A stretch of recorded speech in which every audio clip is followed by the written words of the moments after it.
Nous serons tous jugés. Cela, c'est une vérité. S'il est vrai que certains seront jugés par rapport à leur attitude vis-à-vis de la parole de Dieu, autrement dit, ces personnes qui se disent enfants de Dieu, mais qui continuent à pratiquer le péché. Il y aura une autre catégorie qui sera également jugée. Celles-là, ce sont des personnes qui n'ont pas voulu du Seigneur Jésus-Christ. Et cette vidéo est pour ces personnes-là. Alors, je te prie de partager pour qu'elles puissent atteindre le maximum de personnes étant dans cette situation que possible. Le jugement du monde ou des non-croyants ou de ceux qui ne sont pas enfants de Dieu se fera juste sur la base du fait qu'elles ont refusé la lumière, elles ont choisi les ténèbres. Dans le livre de Jean au chapitre 3, à partir du verset 19, il est dit « Et ce jugement, c'est que la lumière est venue dans le monde, les hommes ont préféré les ténèbres à la lumière parce que leurs œuvres étaient mauvaises. » Cher ami, tu ne peux pas venir à Jésus, tu ne peux pas espérer être sauvé sans avoir fait acte ou dévoilé ton péché. Dans Romains chapitre 10 au verset 10, il est écrit que c'est en croyant du cœur qu'on parvient à la justice et c'est en confessant de la bouche qu'on parvient au salut.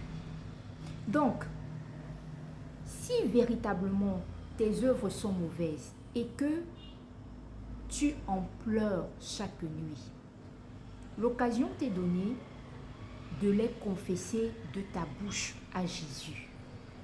Entre dans ta chambre, trouve-toi un coin à toi. Confesse toutes tes œuvres mauvaises que tu as commises jusqu'ici. Ainsi, tu parviendras au salut. Oui, il n'y a pas de salut sans confession. Il n'y a pas de baptême non plus sans confession des péchés. Écoutons la suite.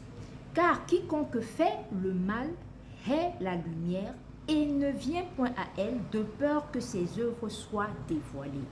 Ne pense pas que tu vas venir à Jésus sans toutefois confesser ton péché, sans toutefois confesser tes abominations, tes incestes, tes meurtres, tes viols. Tu dois les confesser. Et si tu as peur d'être dévoilé, quel est le prix de ton âme?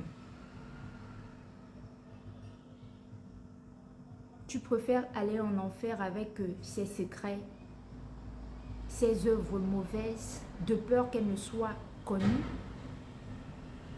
ou les exposer pour le salut de ton âme? Bien-aimé, dans la suite, il est écrit, mais celui qui agit selon la vérité vient à la lumière afin que ses œuvres soient manifestes parce qu'elles sont faites en Dieu. Tu seras jugé. Que tu caches tes œuvres, que tu les dévoiles ou que tu les confesses, mon cher ami, tu seras jugé. Mais le plus important, ce n'est pas que l'on connaisse ce que tu as fait de mal, que l'on connaisse les atrocités que tu as commises dans le secret, que l'on connaisse en plein jour cette autre facette de toi que tu caches à tes proches. Ça, ce n'est pas le plus important. Parce que chacun de nous a eu un passé ou a un passé, a eu une période qui n'a pas été glorieuse dans sa vie, mais a choisi la lumière, a choisi d'être affranchi, d'être libéré de la culpabilité et de devenir un témoignage puissant et vivant à la gloire de Dieu. Alors saisis cette occasion une fois de plus pour choisir la lumière, pour choisir Jésus-Christ, afin que ton âme soit sauvée. Sois béni pendant que tu fais ce choix, au nom puissant de Jésus-Christ. Amen.